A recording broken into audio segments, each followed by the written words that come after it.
আমরা পরীক্ষা দিয়েছি, তাই না? পরীক্ষা দিলে শিক্ষার্থী যারা থাকে, ছাত্র ছাত্রী যারা থাকে, তারা যা পড়াশোনা করেছে তার একটা জ্ঞান যা শিখছে সেটা যাচাই হয়ে যায়, তাই না? পরীক্ষা দিলে পরীক্ষার হলে যখন বসো, তুমি কি পারো না সব তুমি নিজে বুঝতে পারতেছ, ঠিক কিনা? কতটুকু পড়া তোমার মনে আছে, কতটুকু পড়া তোমার মনে নাই, তুমি ভালোভাবেই বুঝতে পারতেছ। পরীক্ষা আসলে আমরা খুব কঠিন পরিশ্রম করি, দিন রাত পরিশ্রম করি না?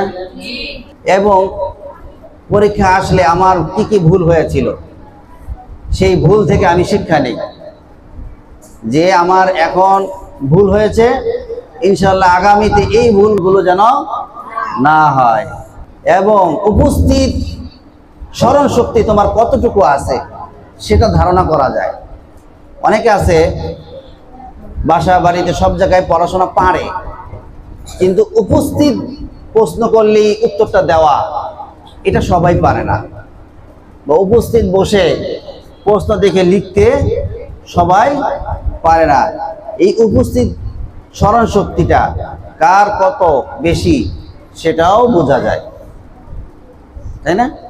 এজন্য স্মরণ শক্তি বৃদ্ধি পাওয়ার জন্য তোমরা আল্লাহর কাছে দোয়া করবা, রব্বি জিদনি ইলমা। কি দোয়া করো?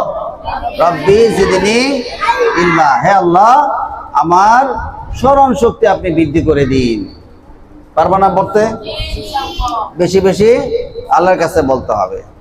রাসূল সাল্লাল্লাহু আলাইহি সাল্লাম সাহাবীদেরকে জিজ্ঞাসা করতেছেন যে তোমরা কি জানো আল্লাহ তাআলার পরিবার কারা? কি জিজ্ঞাসা করছেন? তখন সাহাবীরা বললেন, ইয়া রাসূলুল্লাহ আপনি ভালো জানেন।